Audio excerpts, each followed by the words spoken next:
Yeah. Right here. All right. Yeah, I had to do it today. There, I had to go to the nearby design place at the mall, and I spoke about doing this, and I just tweeted out today. I finally made me my own shirt. There you go. All right, yeah. So somebody mentioned it last Saturday on Ken's program there. You know what? I was thinking about it for a while, and I decided, you know what? Today I'm going to do it. It's on Twitter right now. But I want to check it out, and believe me, you will enjoy it there. I can't wait to see what Ken's response going to be when he sees it there. Huh, I'm intrigued. I'll have to go to Twitter after we get done here. Absolutely, there. You don't really post on Twitter, do you? I don't post much, Hmm. very little. In fact, I don't even think I have any followers. Oh, well, you.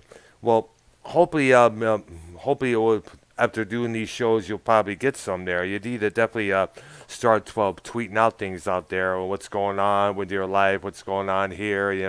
Advertising our show. I usually advertise our show, promote it before I go on the air earlier that day, whether it's this program or a Real Select TV or the Dirty Brown Eye Drama Show, which I was hoping to do tonight, but sadly, Minnesota is not feeling that well, so we'll have to wait and see. Hopefully, either tomorrow night or later this week there, because there's a few things I want to discuss. I know he wanted to bring up something that he brought to my attention this past Saturday morning, and a couple other things I want to bring up just as well there. And one of the things I want to bring up, and I am not surprised that they did this. I tweeted it out, even showed it. I even posted on Facebook there. You know, there was a bit when they were WWE was still doing the Thunderdome thing there before they went Right. back to the live crowds. They had Charlotte Flair with a crutch on her left side there, acting like she had an injured leg when there was no bandages or boots. Just her in her high heels and glitzy dress there. Then her opponent, Rhea Ripley, comes out with a crutch. She's acting more like she has a busted knee than more than Charlotte Flair was.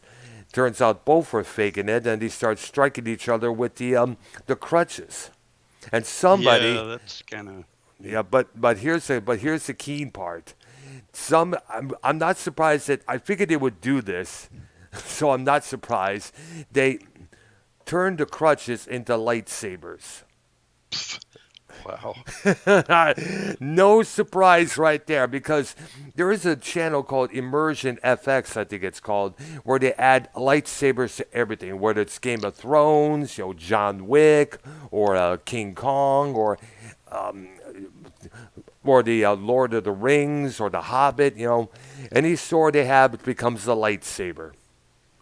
Well, if you ever get hold of Ashley, well, I I'm, forgot I'm the name. still yeah, I'm still waiting. I'm still waiting for her to reply to That's my something we can discuss with her. Yeah, absolutely. I'm still waiting for her reply to my message on the Twitter there last week. There, I'm hoping that soon that she'll probably be streaming soon, so I could be able to chat. Ask her if she'll be available. Because she Yeah, often you can streams you on. can also mention that if you have me involved, I Absolutely, go there. way back. I'll probably tweet that out later on today when we're done with this program here. Hey Ash, let's do a show together about wrestling. Arknolia wants to come along, dude. You know, let's hopefully. Mention, that I have been watching it since the '60s. Yeah, I know. Yeah, you have a lot more of what all the people out there today know. And I'm gonna say it, and I tweeted it out. I said it on Ken's program, and I'll definitely say it here. Without a doubt, this past weekend didn't belong to the WWE. It belonged to CM Punk, proper baby. If you ever saw the pop that he got from the audience in his hometown of Chicago this past Monday, check it out. It is beyond phenomenal, folks. Believe me. Did he actually do something, or he just Well, came out? he came out, addressed the crowd, and I guess next week he's gonna be wrestling Sting in a next AEW event there. I guess next Hmm. televised event. They have two shows, Dark Dynamite and Rampage. That debut for that show was when CM Punk came out, and I guess the next Rampage, which I guess they're going to do live or taped or whichever, they're going to have CM Punk wrestling Sting. Because later Yeah, on during the promo, Sting and Darby Allin was up in the way high in the rafters. I was just watching them from far above. kind of reminiscent of the WCW Yeah, thing. absolutely. Yes, absolutely. But then again, you got to give it up to actually Scott Hall because he came up with that idea for Sting being the Crow, the kind of like the V for Vendetta type of character. Yeah, Yeah, yeah. I mean, like I pretty much quit watching wrestling totally about 2 years ago. yep, Other than I kind of look at some of the reviews and stuff, and yep. if something intrigues me, I'll find it on YouTube. Yeah, that's true. That's how I usually am. Sometimes on Facebook, the video files there, they'll put out little clips from the Ruthless Aggression era, Attitude era, or Yeah, before recently, or something that happened recently, not too long ago. But it's about 3 or 4 minutes or 15 minutes, But that'll be enough for me because watching a 3 hour Raw with all these so-called competitors, which really don't really do nothing for me, just ain't my cup of tea, let alone my the brand of beer there. So yeah, it's just my and with the business practices that's been going on within the WWE, it makes perfect sense why everybody's saying fuck this product. I'm going with AEW. well, there's not even that many people doing that. I don't know.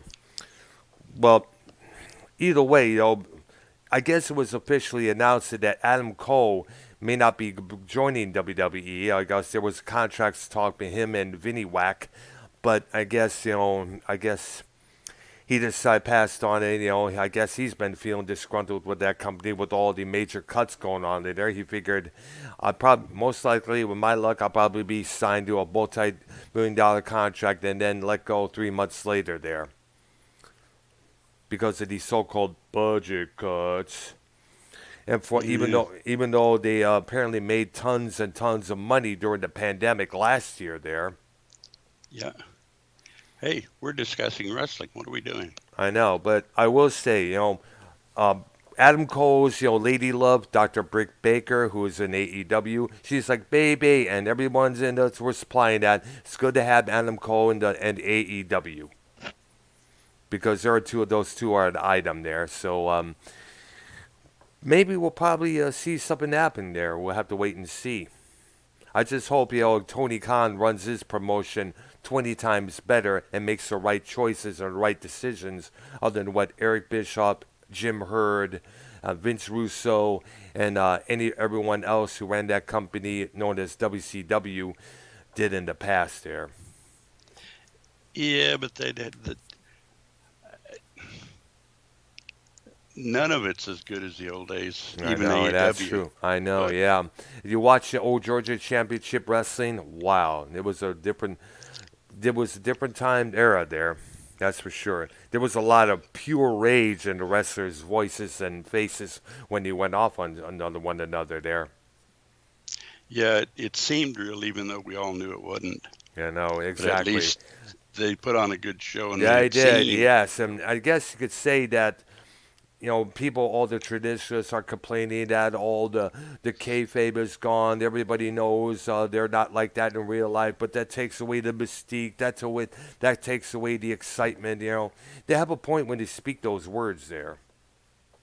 Yeah, Okay, so on to our on with the 80s. show. Yeah, on with our 80s music countdown here. Now we're going in alphabetical order here with the artists and bands that we're doing here. And of I'm course, in I'm in the H's, H's. and again I'll mention that not all of these artists of the '80s. Some of them I wasn't sure. That's just where I put them. Hmm. Uh, That's why I'm here to help correct that. If right. they're 80s, 90s, 50s, 60s, 70s. Well, I won't go that far I know, back. yeah, but '70s maybe. because I remember because there was a couple people from the 60s and 50s there that did kind of made it big again in the 80s there. Roy Orbison was one of them. Well, yeah, but I knew he was 50s and 60s. Yeah, that's true. Yeah, and let's not I was forget a D. fan. Yeah, let's also not forget Dion released that album. I Right. guess it was in '88. I guess it was. Yeah. Yeah. Okay, we'll start. And we're going to start with an ambiguous one because I don't know where he belongs. Okay. Herbie Hancock. Oh boy. And I know he did something in the 80s, but I Yeah, think he he did. also Yeah, yeah, he did did that. stuff in the 60s and 70s. Yes. Well, yeah, he's a. For those who don't remember who he was, he is a jazz keyboard player. He helped in the release a lot of jazz related projects there I in think the that albums song like he did in Plus the 80s, Rocket.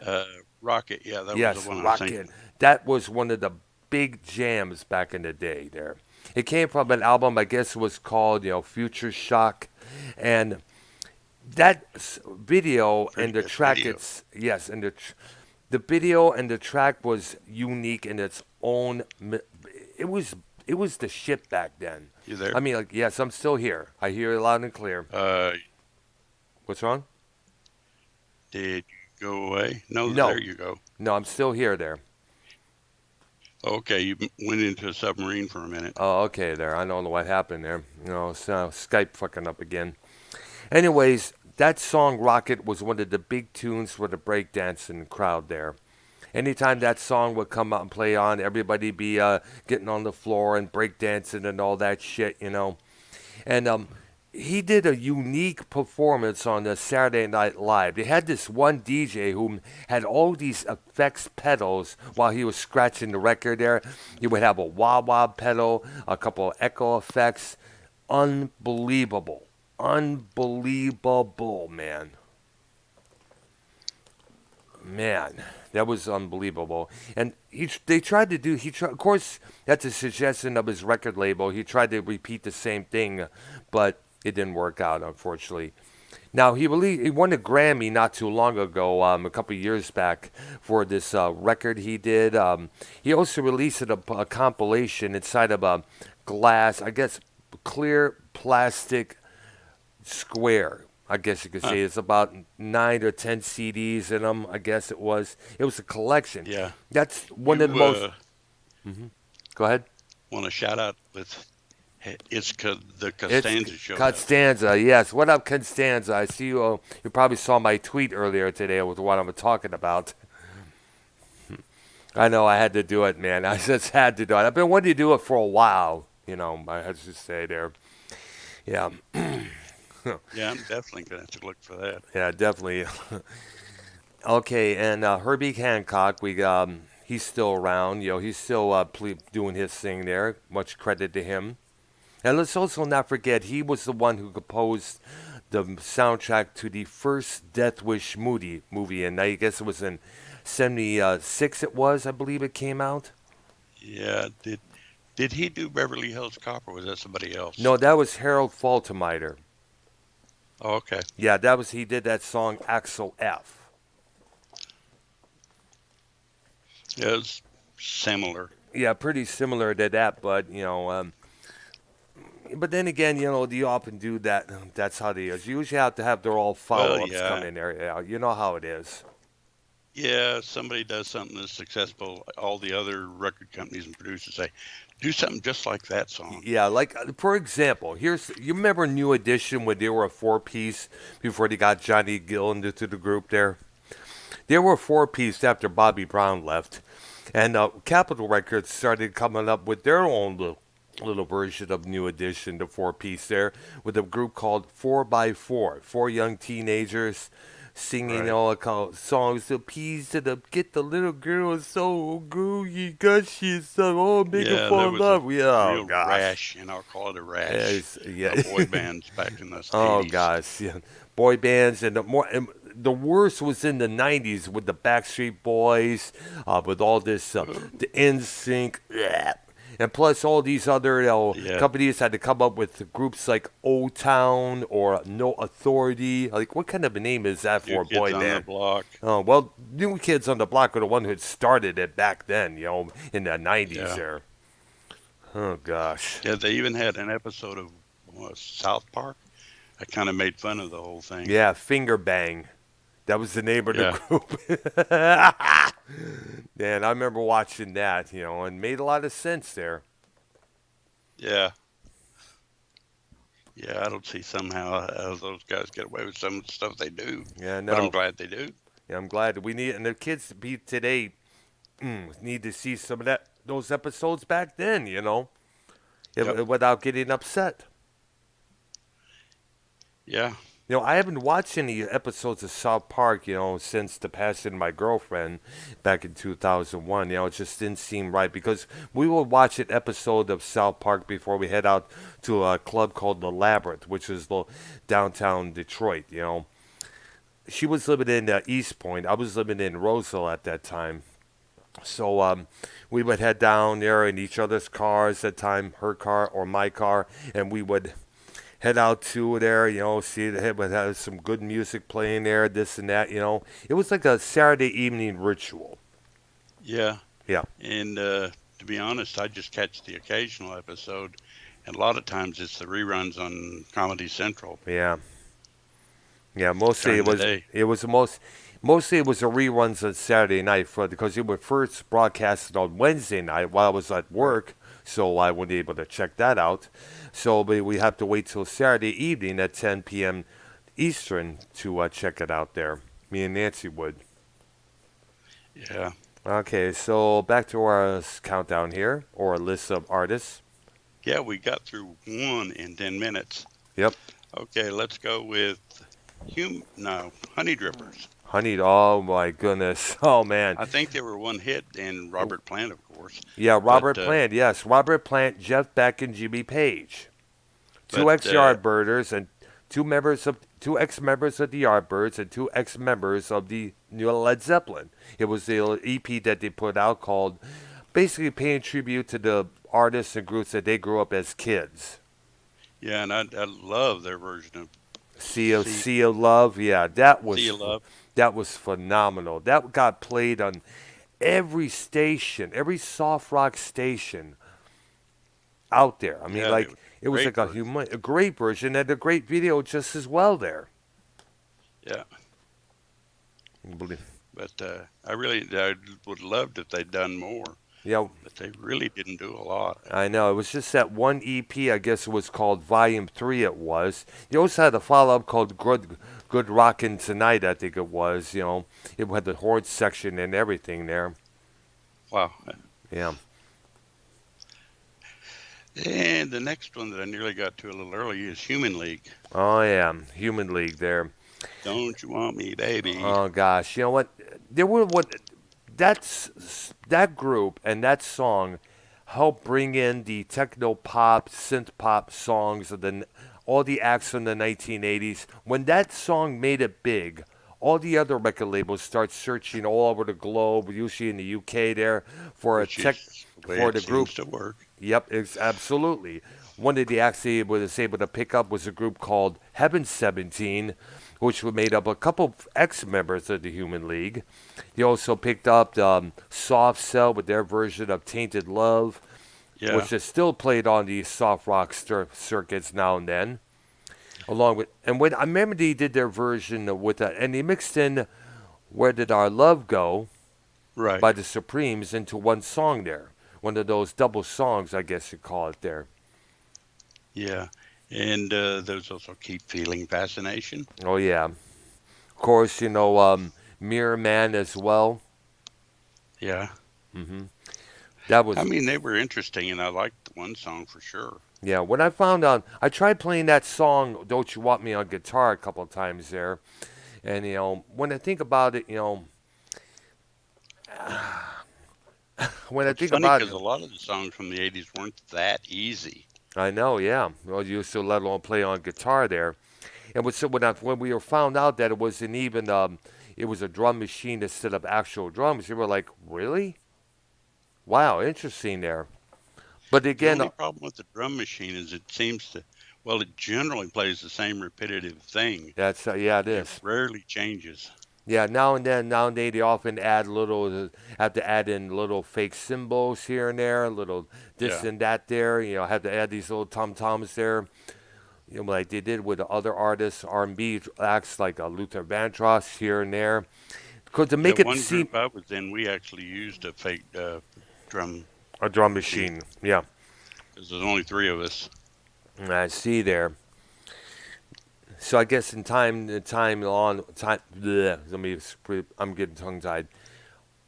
Time would go on. They would start to improve the drum machine rhythms and patterns by adding more things into them. You know.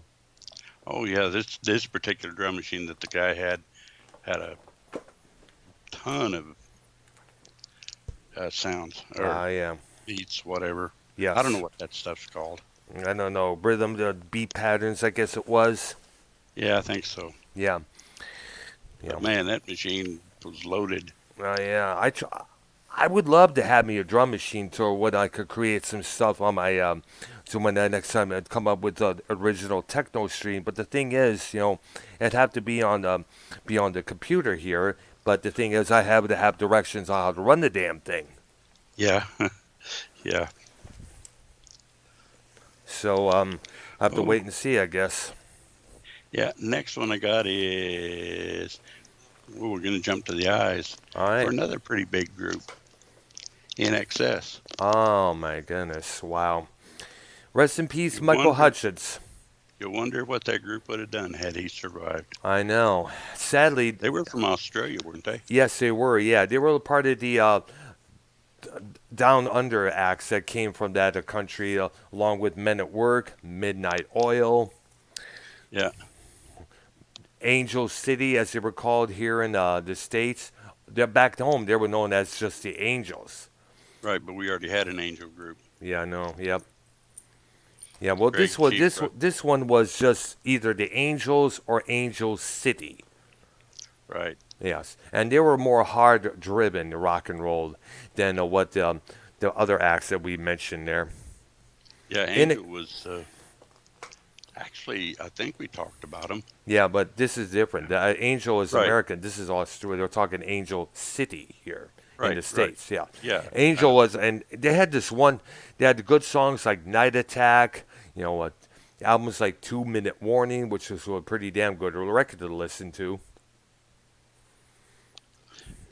yeah. I'm But not In all that Excess, familiar. you know, you got to give them credit. They had that one video called "The One Thing," which kind of made a lot of noise there.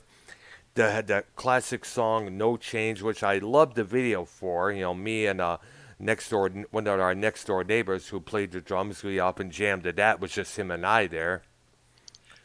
The one video I remember real well that I liked a lot was the obvious homage to Bob Dylan. Hmm I forgot what the song was, but Was it he's the standing there that was doing the yeah, placard that thing. was yes, the "Need You to Tonight" and "Meditate." I think it was called two tracks mixed into one there.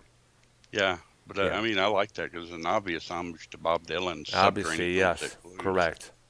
Yes, it was a good thing they did that because you know I think that's on the I don't know if that's was on the original Kick album or what it was, but it would be a bit bummer if they didn't do that or just separated the two because those two went together hand in hand Yeah, so there are some perfectly. songs that you have to play both of them, Yes. and that was a case of that. Yeah, same thing with that Journey song, double song there, and the Led Zeppelin is well known double tracks there. Well, I know the Journey one. Actually, there were two of them, Absolutely, yeah. And the same but thing with Led I'm not. Zeppelin. Yeah, Living, Loving. No, No, Heartbreaker, Living Mother, Loving yeah, Maid, and that. for Yeah, Journey it was Loving, Touching, Squeezing, City of the Angels. yeah, and then Anytime That You Want Me, and No, no, what was the other no, it song was with that? Feeling That Way and Yeah, Anytime Feeling You Want. That Way, Yes, and Anytime That You Want Me. I mean, those songs shouldn't be played separately. And another one, Oddball, that you probably don't know, hmm is Joni Mitchell had a song called Trouble Child and followed it with something called Twisted. Ah, Those two songs should be played together, I see there. but YouTube has them separated for some reason. Well, that's YouTube for you. Yeah. And it's just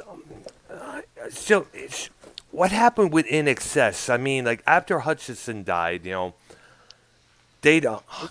when They had a you television show for a yes, while. Rockstar in Excess, where they were auditioning different singers to be their frontman. They Yeah, finally found their frontman. They put out an album, album called Switch. They had a song, they had a video for the song called Pretty Vegas, I think it was called there. I'm not too sure, yeah, but it ain't pretty. But the vibe and the feel was not there no more. yeah. I mean, Hutchins was He essentially was a their. he was a he was a unique frontman. He was a unique individual there. Yeah, I had watched some of the episodes of that show and actually found it kind of intriguing. Yeah, it is. Yeah, but it's sad that they were not able to recapture that moment, that success they had, what they had with Michael Hutchins, because Yeah. and deep down there, they're probably bitter as hell at Hutchins for whatever he did that caused him to lose his life there. I know. Well, it was a thing. There's some kind of, I guess, sex act out there Yeah, where you're supposed to choke yourself till you. shoot your load. Right. And he went too far and I know. I know. accidentally killed You know, it's himself. kind of funny. Women often do that as well. Choke me while you're banging me, and so they've said that a few times. I'm sorry, I can never choke anyone while I'm doing them. I could Well, kiss them on no, the I neck, mean, but that just doesn't simply make no, any sense at no, it all. doesn't because it sounds because that to me crosses into the line of physical abuse. Yeah. I'm sorry. Yeah. You're going to jump on me later? Yeah. No, you don't. No, we don't do that sort of thing. No, Sorry. I'm sorry. I'm too much of a gentleman when it comes to my gals. Yeah.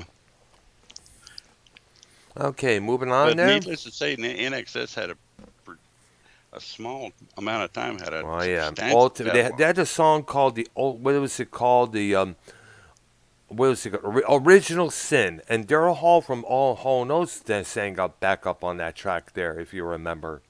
Yeah. And plus, he also had songs like Double Inside. Had other songs like Yeah. Suicide Blonde. Yeah. You could. I theoretically could have made a list. Yeah, Listen Like Thieves. This time, And what was that other one? The thing with this I was time. trying to make the early one Oh on yeah, the. What You Need. Yes, that was the one Yeah. they still play on the loudspeaker at my workplace there. Yeah. Yeah.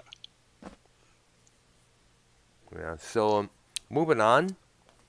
Well, the next one I had is doesn't fit anything we're talking about, and I guess they're still going. I don't know. Iron Maiden. Oh fuck yeah! They just put out a new album. That's what I thought. Yeah, they did. Yeah, and I guess I don't know if they're going to be touring pretty soon there, but me and my best friend Dennis. Excuse me there. Sorry about that. Me and my best friend Dennis were big Maiden heads back in the day. It's I for, like some of their stuff, but I never became a devout fan. I mean, Oh I liked man. it, but Oh I man, there was when I saw them back in 2019 when they played the Cynthia Woods Pavilion in September of that year. There was members of an Iron Maiden Texas branch fan club there. I met and hung out with a couple of them there. One of them is on my friends list there, and it was a bash. They had little giveaways here. I still got a yeah. little wristband with a tour in 2009, 19 there. That was a giveaway. Couple of I had some of their Trooper beer while I was at that place. This was the Goose's Acre near the Woodlands Mall there.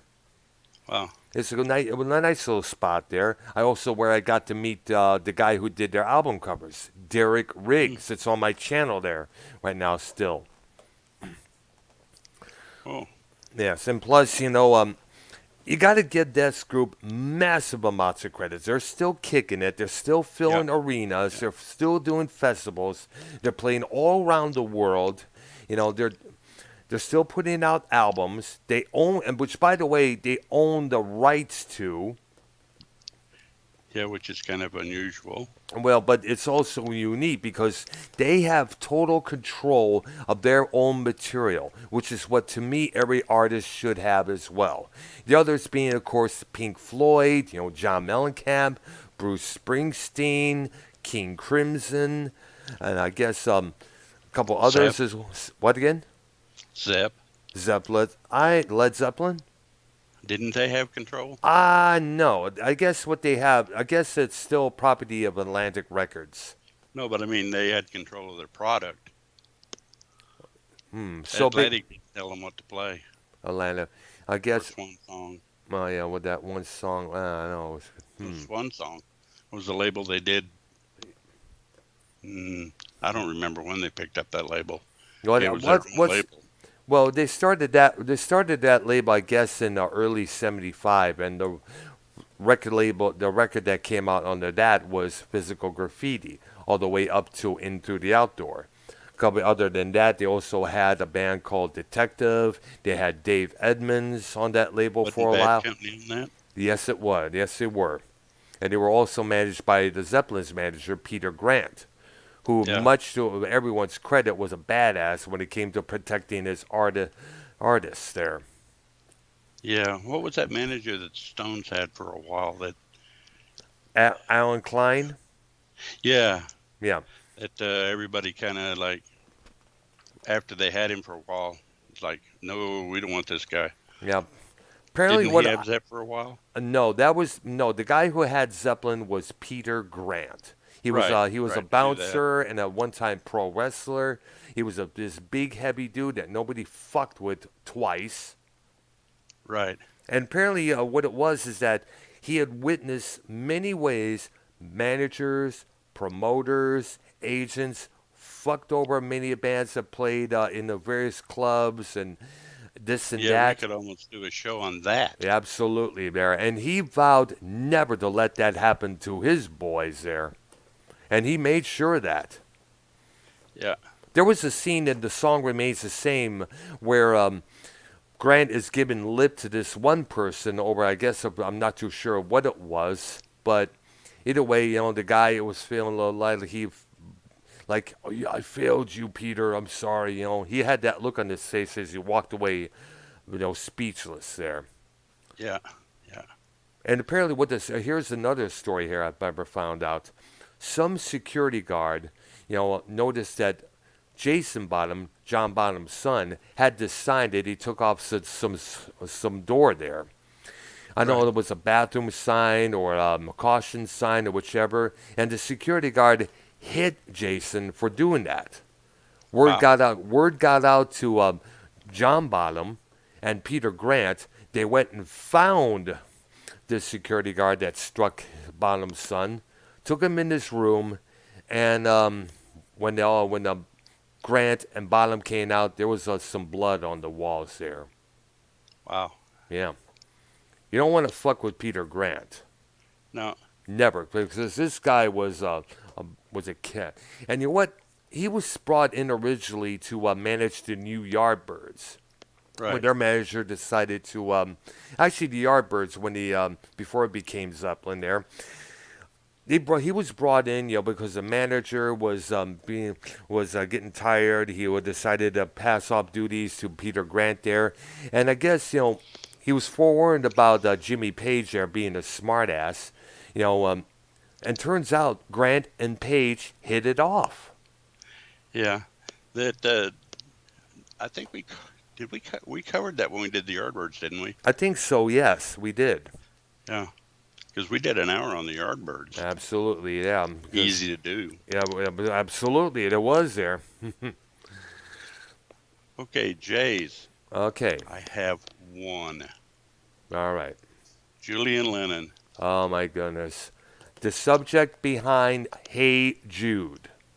Yeah. Paul wrote that song for Julian Lennon because, as you know, his parents were going through a divorce at that time, and I guess it was his way of saying "Don't let it get to you" or something like that. Let her under your skin. I guess the new woman and his father's life being Yoko. Yeah. And I guess, and people really took that song in the heart the wrong way because they think of that letter into your skin. They're talking about in drugs or heroin and stuff like that. Not Right. so. It was written for Julian.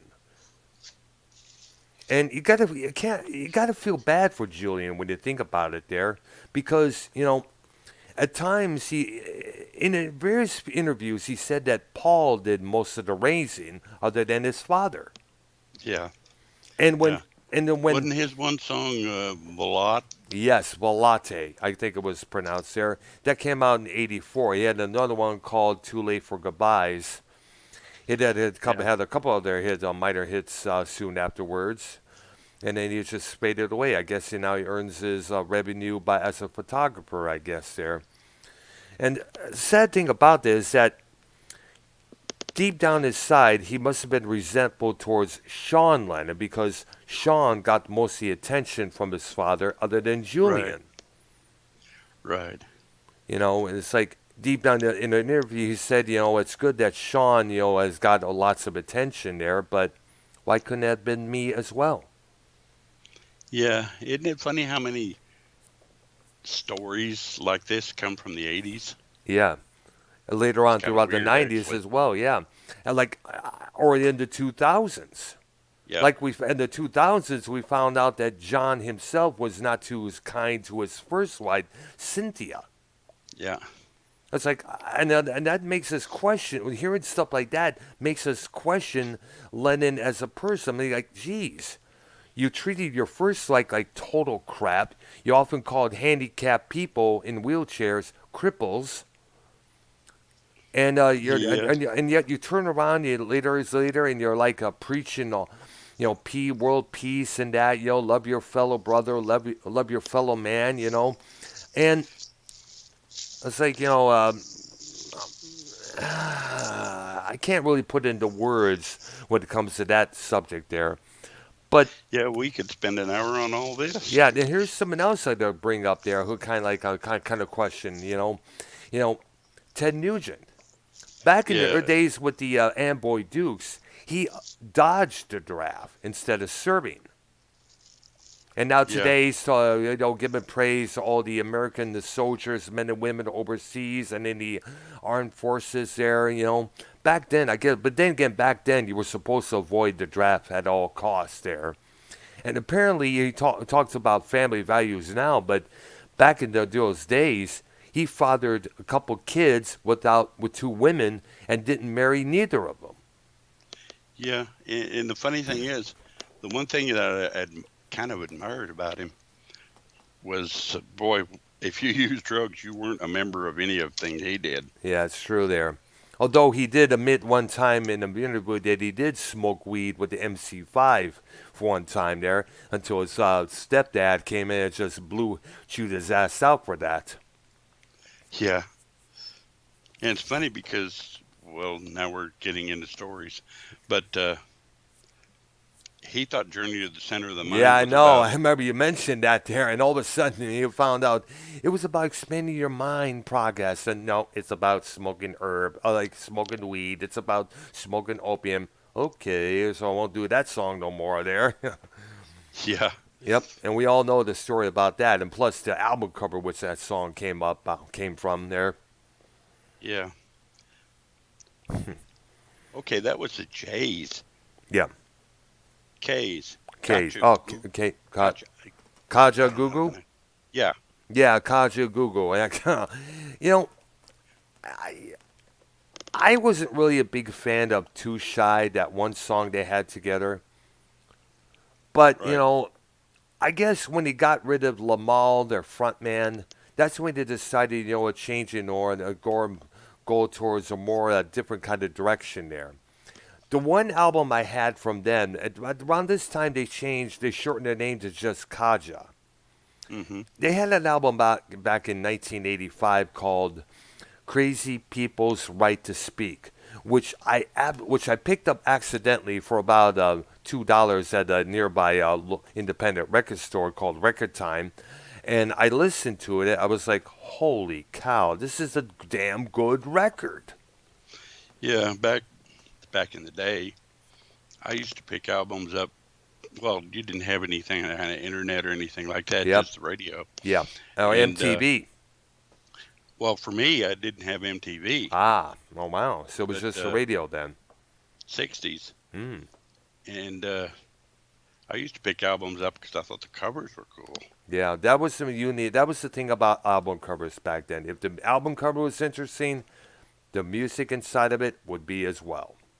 And then I would discover things. Yep, It was a voyage of discovery.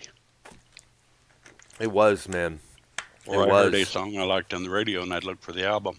Yeah, absolutely there. The sound these and Okay. now these days with the streaming services, we don't really have that the album covers out there. No, not that much. But then again, we still have vinyl. True. There's like the two. We have two Taylor Swift releases out there that are brand new, and they're both available on vinyl, which is good because people need to discover vinyl. But they also need to go to the independent vinyl shops and discover the other stuff that this particular artist came Right. out with. Yeah. But it was interesting because I know of instances where I bought an album because thought the cover was cool. And I played it and was like, oh, I got to get more. And I'd go out Absolutely. and buy their catalog. Yep, it was. Yes is a good example of that. Absolutely. Oh yeah. Shout out to Roger Dean.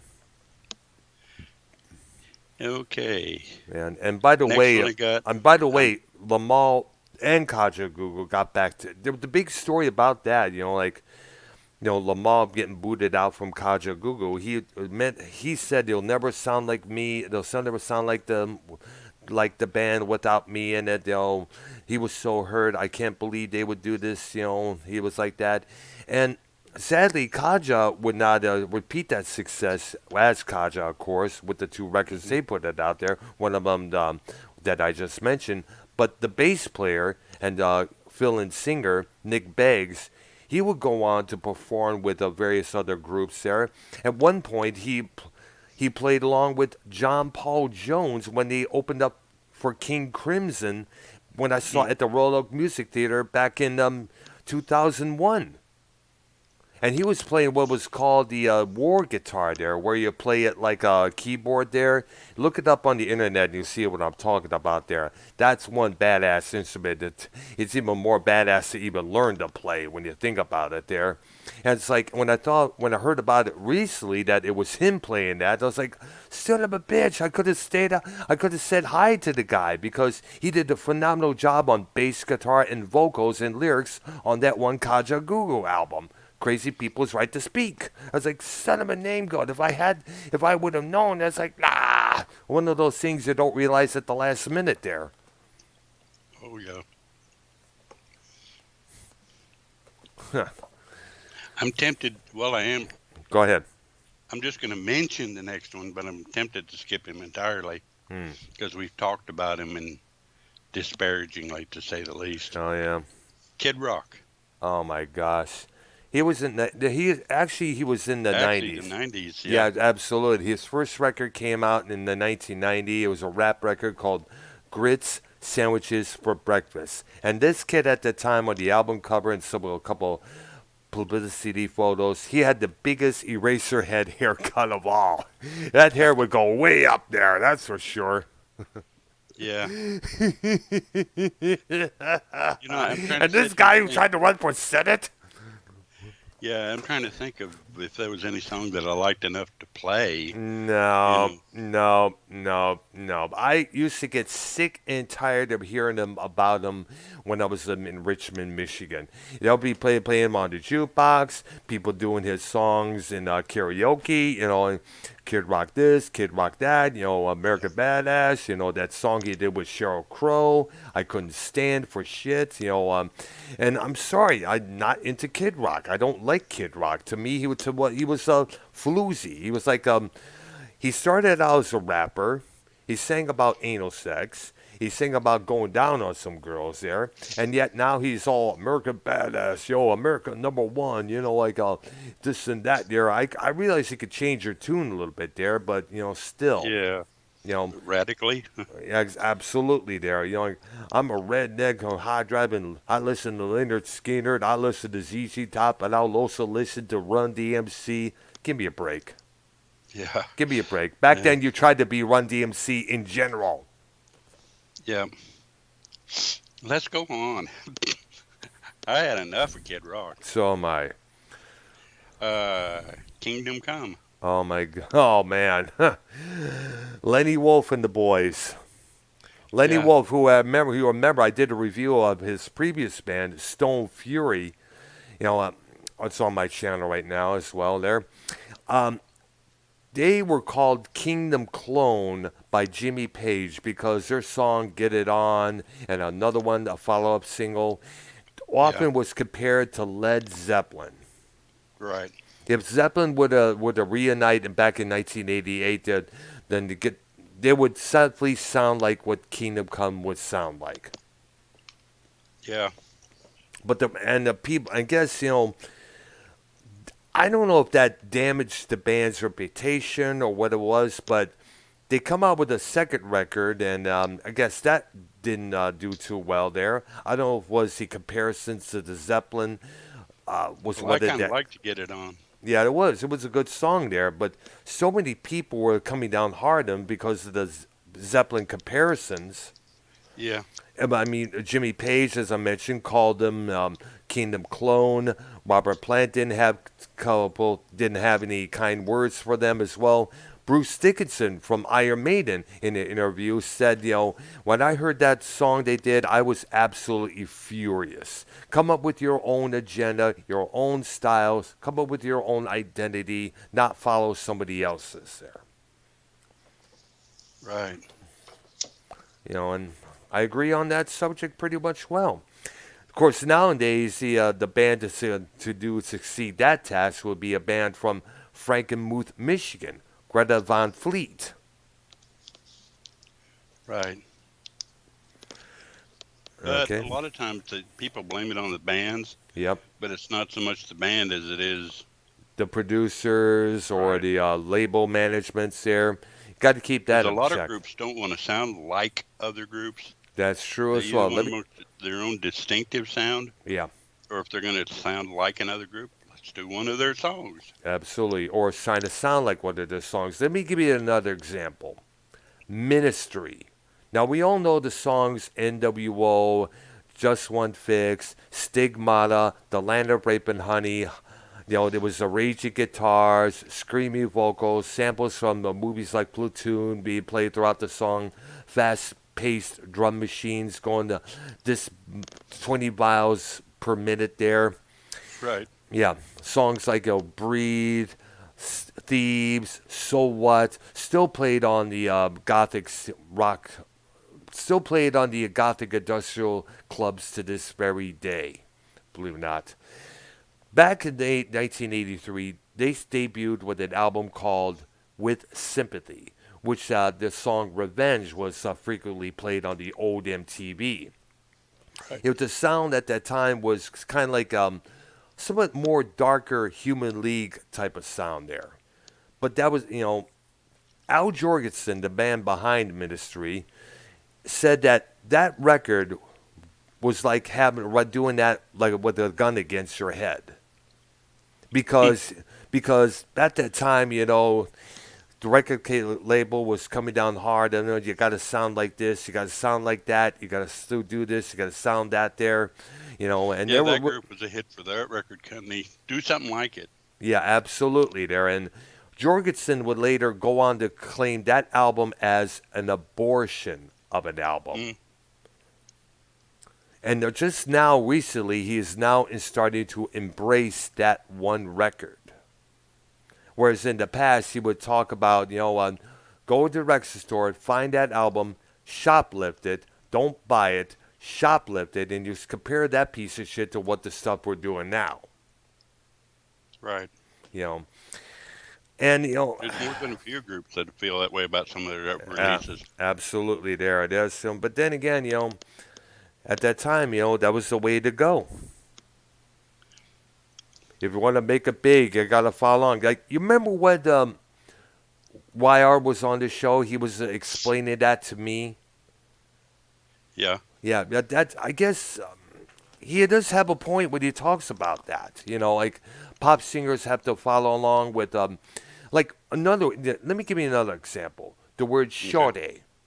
Back in the early 2000s, that started out the ATL hip hop scene. Shorty is a term for a good-looking female. Hey, shorty, what's your number? Can I have it, baby? And rappers like Snoop Dogg, who came out years before the ATL scene, they were starting to use that word into their songs there. Every other R&B singer was using that word. Hey, shorty, hi, what are you doing? I'm at the mall and I want to see you tonight. I'm at the mall thinking about you. And all that gobbledygook there. Oh man. Precisely, man. But that word was, I guess, the record labels and the managements, the handlers, like you got to include this word in these lyrics here. I want the people today to embrace you. That's how it Right. is. It's just and ah, Killdozer says, Earl, have you read Al's book from a few years back? I didn't know Al Jorgensen put out a book. I guess I gotta go to the nearby bookstore and check it out there. Yeah, as long as I don't know how long it's been out, it might be available in half price if you got any of those down there. Oh yeah, I see there. Yeah, we'll have to. Well, we have a Barnes and Noble nearby where we live, so I'll definitely see if they still have it there. And if they don't, like I said, check out half price books and records All right, nice. Good to hear there. because they get well. You're hit and miss on those, but if you get lucky, it's you know. I think that's how I found Pink Floyd's "A Saucer Full of Secrets" is Oh, there. oh, nice. I saw that and I said, "Dang, I got to have that." Oh yeah, yeah. Okay, next one I got is another group they had one song I really liked, Yeah. The Kings. Oh my goodness. I Don't think ask me the name of the song. I know. I think I know. I think what's thing this beat goes on, switching the glide. Switching to Glide. Switching the Love that song. Oh man, gosh, that, that was the only big hit from that. That was played ferociously back in Detroit radio back in the day. There, But that was a great song. it was both great songs there, and I remember the album it came from. It was called "The Kings Are Here." Yeah, Yeah, yeah. and I don't know if they ever came. I don't know what happened to that group there. I don't know if they I don't know broke either up. because I I only know. know You know what? one or I'm gonna two look albums. that up. Now that you got me intrigued there, I'm gonna Yeah. find this here. How can you have such a great song and do nothing else? Okay, the Kings Rock Band. Here we go. There. All right, Well, it you should be got coming. that book's title, by the way. Ah, yes, I know. It's called The Lost Gospel. Thank you, dude. All right. The Kings are a Canadian rock band formed in '77 in Oakville, Ontario. They're both best known for their song from 1980 called "This Beat Goes On, Switching the Glide." And in some cases, Switching to Glide was pulled separately. Uh, But again, that was a case of the the two radio songs edit. kind of went together. Yeah, absolutely. That's how it usually did it. And sometimes they'll mix an intro to another song right after before this other song ends there. Yeah, I couldn't imagine separating Foreplay Long Time by Boston. No. Well, they did that. Well, they did that for the single version of "Long Time." They just started with the organ building up there and just started on right there. Nah, never going to get that single. I know. I'm surprised 45s haven't made a comeback yet. That's true. But then again, a lot of times songs got cut Yeah, it's true. to make it to the single. All the Beatles insisted "Hey Jude" not get cut, That's so it true was a there. 7-minute single. Yeah, absolutely there. And that the longest single on any 40 song? Excuse me, let me rephrase that. Is that the longest song on a 45, or am I That would be interesting to find out. I yeah, would think that it is, but I don't know. I don't know.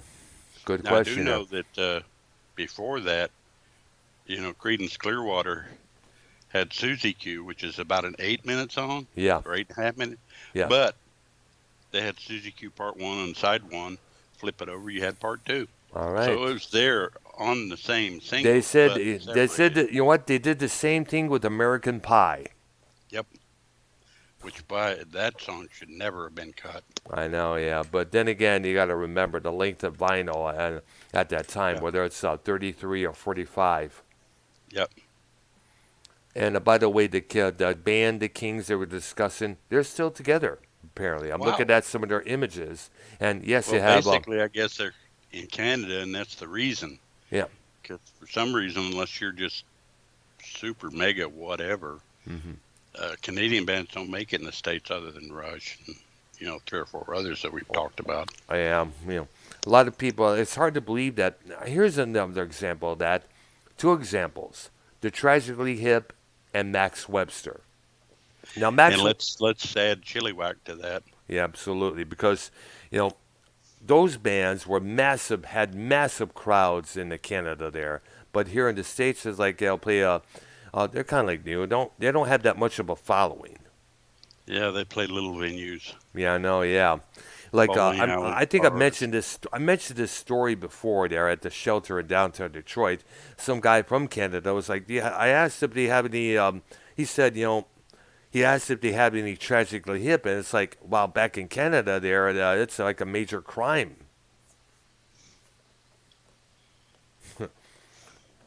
Because can he? What? Bleh, I'm fumbling my words again, folks. Because I understand Canadians do stick together Right. in entertainment, sports, and friendships, and that they back one another up. For the most part. Yeah. All right. I can think of a few examples where it's not necessarily so, but Yeah. yeah, I don't want to get into any of that. Well, I do know. Well, I'm just thinking now about the time when Bret the Hitman Hart came out during the WCW Monday Nitro, and the pop he was got from his home country of Canada was humongous. Oh yeah. Because this particular taping was in Toronto. Right.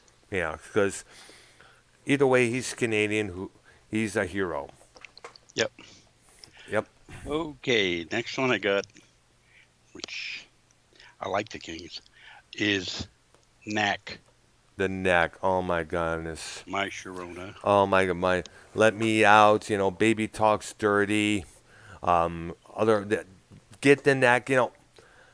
Was it the Knack's idea or Capitol Records' idea to have them marketed as the next Beatles with their album covers and everything? I would generally think that's Capital.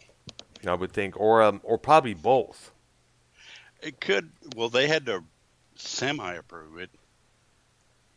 I know. I You guess know, so. But I guess the play the first part the or first whatever. record, Get the Knack, was the kind of like style. It's kind of like it was styled somewhere like the Beatles' first album. In the UK, it Almighty was. One saw your shirt. I know. Yes. Thank you, Almighty One. Glad you liked it, man. And the thing that gets me about what the Knack was that they were trying to. I guess they were trying to be the next Beatles or what the fuck. But the first Yeah, kind of record, like Oasis. yeah. But the thing is, and that kind of like did a better version of it, I guess you would say, because in Yeah. terms of the album cover, the front and back there, in terms of the look, the skinny jeans, white long Right. sleeve shirts, and the ties there, Right. you know. And it's safe to say that My Sharona made a kind of a comeback in 1994 thanks to that movie Reality Bites with Winona Ryder in it. Yeah. And what's kind of funny is that Doug Feiger, the singer and guitarist from that group, his brother, Jeffrey Feiger, is one of the most well respected, sought after lawyers in Michigan. Huh. And in fact, Jeffrey Feiger was the representative of Dr. Jack Kevorkian for many years. Dr. Death himself. Look him up on the Wikipedia, folks, to see what I'm talking about there. This man really had the hospital system, healthcare system, really up with their hands up in the air with what he was doing there. Wow. Yeah. Okay, and go ahead, Ark. Okay, let's see. Well, I guess we can dip into the L's. All right. First one I got here is Lenny Kravitz, and I don't think he was 80s. I think he was more like 90s. Well, I guess he started out in '88, if I remember. There, he Well, I had guess that one. technically it's Yes, 80s it then. was. Yeah, he had that one record called "Let Love Rule." There, it was a Yeah. retro hippy dippy sound. This guy was like this is the man that kind of like turned Lisa Bonet, Cosby Kid, into a hippie herself. There, Yeah. Well, I I get. know that did a decent version of American Woman, but I still like the Yeah, I Catch Me If remember You Can that. That better. was for the second Austin Powers movie. There. And then what? Fly Away. Yeah, so it was. Yeah, that was in '95 there. And Yeah. that's when he cut his dreads there to merge with that new look. Yeah. I mean, he did some decent stuff. Yeah, I'm pretty much there. He had that song called "Believe," I guess, which kind of like the video for that song was kind of like a shout out to 2001: The Space Odyssey when you look at that video there. Yeah. Which that's a weird movie. You know, still with it, but If we were still weird. doing our movies, we'd have to get that one. Absolutely, we got to talk about the hell. We just probably could do an episode devoted to that movie, period, altogether, Well, that's what because I mean. If we got back into that was movies, the Star Wars of that time. yeah, I mean, it was one of those movies you just kind of sat there and go, Wow. okay, I just saw this movie, but I have no idea what's going That's on. why there's so many. I cannot count how many theory videos there are about that movie, along with Stanley Kubrick's version of The Shining, the Stephen King novel. Yeah, yeah. I mean, well, if we ever get out of the music, we can go back into movies and TV. Absolutely, there. But it's gonna be a long time before we Yeah, get out well, of the yeah, music. it's true because we got a couple decades ago there, Well, we won't do much in the '90s 2000s and beyond. or the '90s there. But we still have Prague. Yeah, it's true. Yeah, we got to talk about Prague and R&B acts as well. We got to touch up on some. There were some R&B acts out there that really do deserve a mention.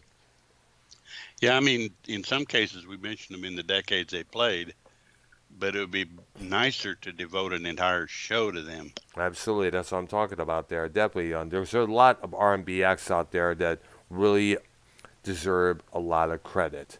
Freddie Jackson, Luther Vandross, Sly and the Family Stone, the Gap Band, Rick James, Yeah, Prince. but we're not doing that now. Yeah, I know we're still doing the '80s there. Okay, next one I got. They had one song I like, but I don't know of anything else. There might be others. Yeah, Lifehouse. Lifehouse. No, that's early The 2000s. hanging by something, hanging on the moment. I don't Hanging remember on the name of the song. Lifehouse. Hanging by a Lifehouse. thread. No, I think it's. I Hanging don't on a remember heart. the name of this. Um, the only Lifehouse I know was an early 2000s act. They had was like a soft rock act that kind of appealed to the Wallflowers crowd there. Yeah, it could be this group. I have no idea. I only Hmm. know the one And you song, and I only kind of liked it. and you know the song was it "Hanging on a Thread" or something like that? Hanging on a It, heartache. it was hanging on something, but I don't remember what. Hanging on, And you hanging don't have on, enough guys in the chat to tell us. hanging by a moment. I was going to say, if you look up Lifehouse, you probably get the Pete Townsend project, and that wasn't it.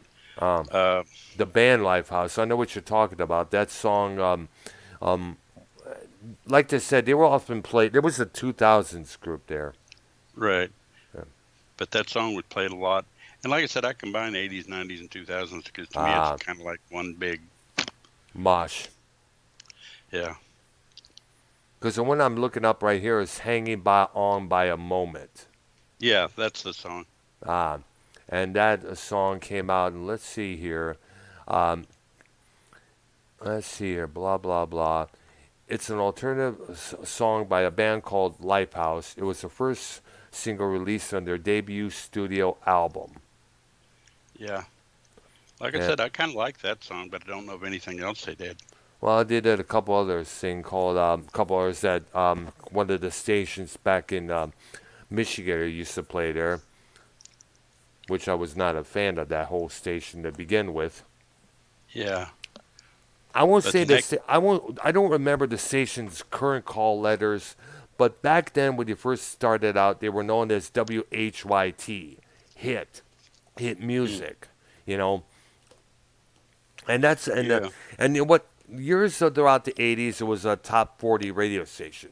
Then in the 90s, when the 1990s started, with the gangster rap scene came along, became 90 something jams.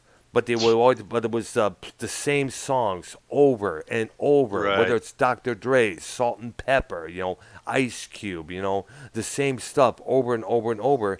Then it later became the Planet, which they played alternative music like Blink 182 or some of the stuff Duran Duran was doing at that time, or bands like alternative stuff there. Right.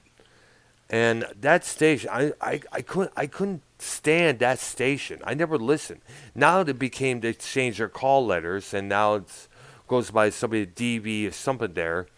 But Well, generally, almost all radio stations have a playlist that's very short. playlists, and they have to keep playing those songs, to keep Right. the people listening, to keep the sheep in line. Yeah. It's hard to find a station that varies. Do you have Sirius? No, They have a couple of stations there that do vary. They got a couple of their deep tracks, and they do play some deep stuff, well, which I can go with that. all right there. But the thing is, knowing me, I'm one of those deep cut type of guys. I'd like to hear the deep stuff, no matter what. Right. And I'm good with that. Keep playing me some deep stuff. Right. And the next two L's I got, we'll just mention their names because I don't think either one of us like them. Yep. Limp Bizkit and Linkin Park. Oh gosh. Okay. I'm sorry. Let's go. Yeah. We already discussed those groups. Never liked rap metal then. I don't like it now. Yeah, I mean the way that even forget which one did it, but the way they screwed up behind Blue Yep. Limp Eyes, it was Bizkit. like, Yep. no, Yep. you did that. I don't like you. Yep, precisely. But you Well, I didn't never even liked fix them the when it pitch. first came out. I just I'll be honest with you, I could not stand those jungle jeans. What is JNCO? I guess it's spelled there, but they were these massive pants that just went out the way there, and I just couldn't stand. Me, and a girlfriend used to just make fun of those pants every time we saw them. Of course, at that time, that was the thing back then. I missed it. That was the new metal kids. That's what the kids were wearing at that time. I'm sorry, they looked like dipshit pants. Okay, they looked like potato sacks. So if people wear, I don't know, tinfoil shirts, that's okay. Better keep quiet, dude. They'll start doing that most likely, knowing how Oh, what am I how doing? much sheep we got out there. Yeah. All right, so carrying on. The last L, and then we'll call it a night All right and then. move to Thursday. All right there. Yes. And actually, it's a good one to close on in a way. All I right. kind of like at least one song they did. Hmm. Uh, Living Color. Oh man. Which I speaking of like which, vocal personality. which by the way, as we know, there's a new video version of that song. It's the theme music for CM Punk, who we were talking about earlier. There, that's been his theme music when he was with the WWE, and it's still his theme music now. Yep. And when that song played at that start of that AEW program, played the dude. You watch that video, the pop that the audience gave him when he came out, when that song started playing. Audience was like fucking nuts. And fucking now nuts. he's going to have to Back up, and of course he's back gonna. it up. Yeah, absolutely. Which I imagine he'll probably do because he's one of the few wrestlers out there that don't do drugs. Unlike every other wrestler out there, whether it's Jake the Snake or British Bulldog, Davey Boy Smith, or Shawn Michaels or Jeff Hardy there.